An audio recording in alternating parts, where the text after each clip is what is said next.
Where are you, Pickles?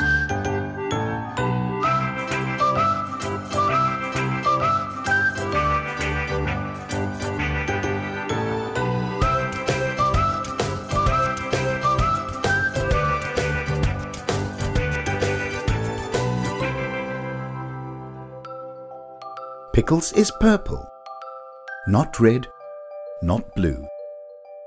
Pickles is a teddy, not a ball, not a shoe. But Pickles is not just purple teddy. He is Aaron's purple teddy, and that is very, very important. They did everything together. They went to the cinema together. They went for pizza together. They went to the park together. They went to sleep together. So, when Aaron was ill, Pickles wanted to go with her to see the doctor. Pickles can come if he promises to stay close, said Mummy. As they were getting ready, Mummy reminded them what to do if they ever got lost.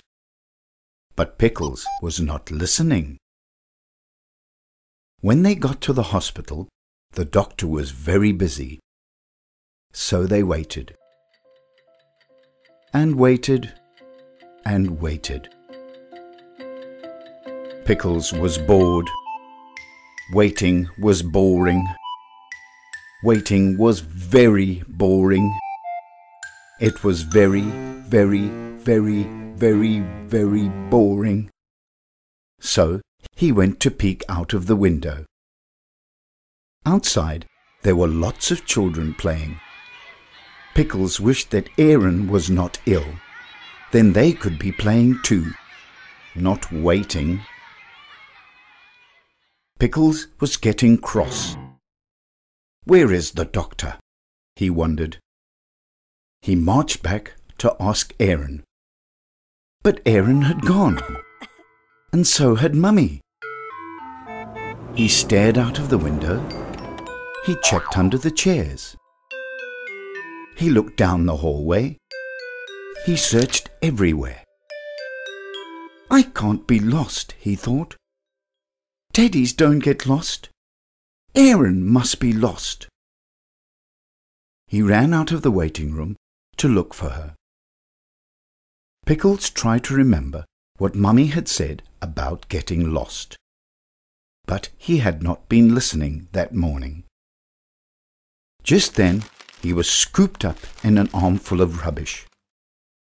Pickles knew he was not rubbish, but he was very scared, so kept quiet. The trolley rumbled past nurses, doctors, mummies and other little girls. Pickles couldn't see Aaron anywhere, so he just stayed hidden. The trolley stopped in a room full of boxes, brushes and bandages. Thump went the door. Clickety-click went the lock. Oh dear, thought Pickles. Poor little Pickles stared up at the big boxes. He couldn't stay in the trolley full of rubbish. But where could he go? He wasn't soup. He was sure about that. But there was no box for teddies. So he climbed up to the box for toys and got in. Inside, there were no toys to play with. If I was lost, I would not wait here, he thought. Not that Pickles was lost, of course. Teddies don't get lost, do they? He pulled himself up to look at the other boxes. Pickles was still sure that he was not soup. But he stared at the lost box and had a little think. Suddenly, the lock on the door went clickety-click again. Pickles dropped down and hid.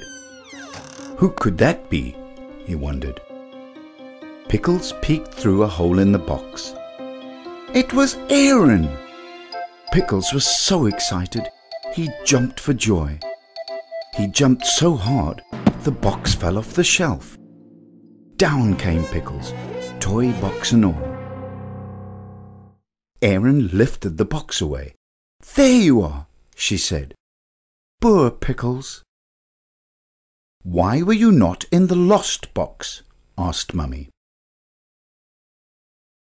Pickles got out his pad and pencil. "Teddies do not get lost," he wrote. Mummy giggled.